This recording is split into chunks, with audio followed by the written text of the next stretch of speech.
Notre organisation syndicale défend ardemment la mise en place d'une GPEC, au point que la direction associe la GPEC à la marotte de notre vénéré délégué syndical central. Mais c'est quoi une GPEC? Pourquoi FO d'un côté crie à l'arnaque de la polyvalence et de l'autre veut que l'entreprise puisse faire évoluer les salariés vers d'autres métiers? C'est ce qu'on va tenter de vous expliquer dans cette vidéo, plus longue que les précédentes mais essentielle pour comprendre les différents enjeux de cet aspect de notre engagement. Nous espérons que cette vidéo vous plaira. Bon visionnage.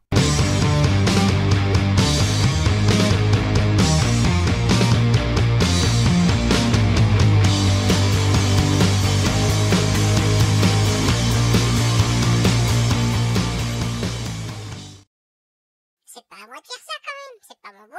Et puis mon chef il me dit, t'as rien à dire, c'est moi qui décide de ta journée de travail. Combien de fois avons-nous entendu cette phrase? Et plus le temps passe, plus les tâches se rajoutent et se multiplient. Mais est-ce vraiment comme ça que ça marche? Revoyons les bases. La relation de travail est une relation entre deux personnes. L'un qui exécute un travail défini pour le compte et suivant les directives d'un autre, qui en échange lui donne une rémunération. Durant ce laps de temps, le travailleur abandonne ses droits et, tel un enfant, se met sous l'autorité de l'employeur qui, en contrepartie, doit assurer sa sécurité absolue. C'est un résumé des principes fondamentaux de la relation de travail. Quelles obligations découlent du contrat de travail? Le site du ministère du Travail répond ainsi à la question.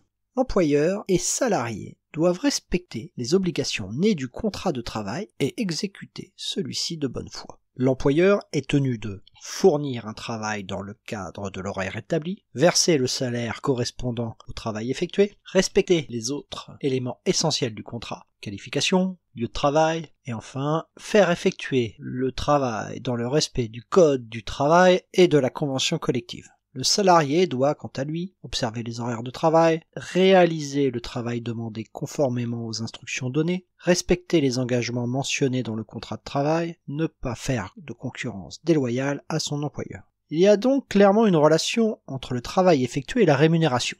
L'employeur ne peut pas changer de façon unilatérale l'un ou l'autre. C'est le principe d'exécution de bonne foi. C'est sur le fondement de l'article qui dit que le contrat de travail est exécuté de bonne foi que la Cour d'appel de Lyon s'est appuyée en février 2019 pour condamner un employeur qui ajoutait des tâches à ses salariés sans modifier les contrats ni les rémunérations. Tout ça pour dire qu'un employeur qui modifie les tâches de ses salariés sans leur accord explicite est aux yeux de la loi de mauvaise foi. Et revenons à Proxyserve. Dans de nombreuses agences, on voit des chauffagistes faire des dépannages de robinetterie, ou bien des techniciens de maintenance faire de la pose, ou encore des techniciens non formés faire de la pose de bornes électriques ou intervenir sur des packs ou des installations solaires, et sans parler des secrétaires qui font le travail des chefs d'équipe mais sans le salaire. Et lorsqu'on demande au manager comment on fait et pourquoi on doit le faire, la réponse est en général « On n'a pas le choix, c'est au contrat. ou Je n'ai personne d'autre, mais je te promets, je te récompenserai sur ta prime. » Et ça marche! Les salariés font ces tâches supplémentaires par conscience professionnelle, peur des conséquences, culpabilité ou encore sens du service client. Je vais quand même pas laisser le locataire en panne, on va perdre le contrat sinon. Des fois, les salariés râlent et demandent à ce qu'on revalorise leur salaire ou leur niveau vu qu'ils en font de plus en plus. Et là, tout devient compliqué. Ah bah je peux pas t'augmenter, hein. Faut attendre les NAO. La politique RH chez Proxyserve, c'est ça. On prend des contrats auprès de nos clients. Peu importe les prestations, on envoie des techniciens qu'on a sous la main. S'ils s'en débrouillent, c'est bingo. S'ils ne s'en sortent pas, grâce à un turnover important, on embauchera de nouveaux techniciens qui ont ces compétences ou qui prétendront les avoir. Et pas la peine de prévoir des formations ni d'évolution de carrière. Pour activer le tout, on met en place des principes de primes pour récompenser la polyvalence, mais surtout qui verrouillent la masse salariale et font croire qu'on est des patrons généreux et bienveillants. Le pire, c'est que ce n'est même pas caricatural. Récapitulons ce que nous venons de voir. La polyvalence est une invention RH. Son objectif est de répondre à des demandes clients qui ne sont pas anticipées. Elle permet à l'entreprise de s'approprier les compétences des salariés sans leur reconnaître des qualifications nouvelles. Les victimes sont donc d'un côté le client, qui n'a aucune garantie que les prestations seront réalisées par des gens qualifiés, et de l'autre les salariés qui bradent leurs compétences et qui ne sont pas réellement rémunérés pour le travail effectué. Avec de telles conséquences, la polyvalence n'a naturellement aucun fondement légal. Pire, elle viole le principe d'exécution de bonne foi du contrat de travail. Elle est donc condamnable.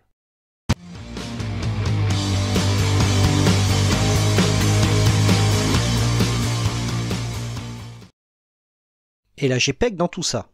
On y vient. D'abord, commençons par définir la GPEC. Le ministère du Travail l'a définie ainsi. La gestion prévisionnelle des emplois et des compétences est une méthode pour adapter à court et moyen terme les emplois, les effectifs et les compétences aux exigences issues de la stratégie des entreprises et des modifications de leur environnement économique, technologique, social et juridique. La GPEC est une démarche prospective des ressources humaines qui permet d'accompagner le changement. Elle doit permettre d'appréhender collectivement les questions d'emploi et de compétences et de construire des solutions transversales répondant simultanément aux enjeux de tous les acteurs concernés, les entreprises, les territoires et les actifs. Ok. Putain. Rien compris, moi. Ok, c'est plein de mots pompeux et on va tenter d'expliquer ça à notre façon. Proxiserve fait plus de la moitié de son chiffre d'affaires par l'entretien de chaudières à gaz. Ces appareils fonctionnent à partir d'une énergie fossile qui, dans les années à venir, sera contrainte. Vous vous demandez de quoi parle-t-on encore? Le gaz nat est un gaz à effet de serre et sa combustion produit du CO2 qui lui aussi est un gaz à effet de serre. Sauf à vivre sur une île déserte, vous devez savoir que le changement climatique qui est en marche est causé par les gaz à effet de serre. Et dans ce cas, vivre sur une île déserte n'est peut-être pas une bonne idée. Quoi qu'il en soit, le changement climatique aura des effets sur notre activité de chauffagiste. Devrons-nous prioritairement refroidir nos clients l'été ou les réchauffer l'hiver? Si l'ensoleillement change radicalement, est-ce que les systèmes d'accumulation solaire thermique ne seraient pas plus utiles? Et est-ce que nos gouvernements, soucieux enfin de lutter contre les changements climatiques, ne vont pas réglementer l'utilisation du gaz nat? C'est d'ailleurs un peu ce qu'on vit depuis 2005 avec les premières réglementations thermiques. Depuis, les condensations sont devenues la norme et on commence à avoir de plus en plus d'hybrides dans le parc. Et quand bien même, les stocks de gaz ne sont pas infinis, il est donc impossible d'en extraire indéfiniment. Un jour ou l'autre, il n'y en aura plus. Mais les problèmes arriveront bien avant ça, car son extraction passera par un maximum. Vous connaissez tous le pic pétrolier, mais le pic du gaz est tout aussi sérieux. Bien que difficile à anticiper, il est prévu entre 2030 et 2040 pour les gaz conventionnels tout au plus. Les gaz non conventionnels, les gaz de schiste par exemple, compléteront peut-être la demande si le prix de vente rende les investissements rentables et si les gouvernements autorisent cette aberration. La question essentielle à se poser est la suivante. Dans un monde où le gaz est une denrée entièrement importée, contrainte par la quantité, contrainte par le prix et contrainte par la réglementation, est-il réaliste de penser que cette énergie sera celle qui équipera les logements de la population la plus précaire socialement? Ou autrement dit, qui parie 100 € que dans 15 ans nous poserons encore des chaudières à gaz dans les logements sociaux? Nous, non.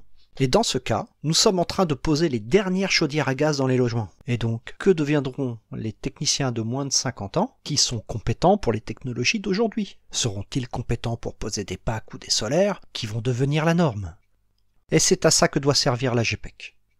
On doit donc trouver dans une GPEC l'ensemble des métiers actuels de l'entreprise, mais aussi des métiers futurs. Chaque fiche métier doit contenir la liste des tâches associées avec une différenciation par niveau. Une grille de salaire doit être établie par métier, par niveau. Les conditions d'évolution d'un niveau à un autre, d'un métier à un autre, doivent être établies avec les informations nécessaires pour passer de l'un à l'autre. Par exemple, un technicien robinettier de niveau 3 pourra connaître la liste des formations à suivre afin de prétendre à devenir un technicien de maintenance chauffage. Il pourra demander sur 2 ou 3 ans à suivre des formations afin d'évoluer dans sa qualification et dans sa rémunération. De même, pour les administratifs, qui sont actuellement exclus des cycles de formation et de promotion. La GPEC a donc un double enjeu.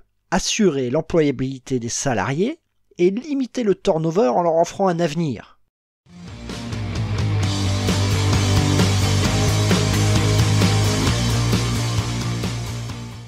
Nous espérons vous avoir convaincu que la bonne façon de faire évoluer les compétences et les qualifications d'un salarié est la GPEC et non pas une polyvalence qu'imposerait un employeur en dehors de toute réglementation. L'inertie de Proxiserve à refuser de mettre en place une GPEC est purement idéologique. Si chaque salarié est polyvalent, aucun ne fait le métier de l'autre. Chacun a ses propres particularités, ce qui justifie des rémunérations individuelles. Et lorsque vous êtes dépossédé et de vos métiers et de vos rémunérations, vous devenez un cas unique qui ne peut compter que sur lui-même pour se défendre. L'atomisation du travail n'est pas une invention de Proxiserve et a été théorisée depuis très longtemps. Individualiser le salarié n'a qu'un seul but, obtenir sa soumission. Partagez cette vidéo, discutez-en avec vos amis, voilà la meilleure façon de nous aider.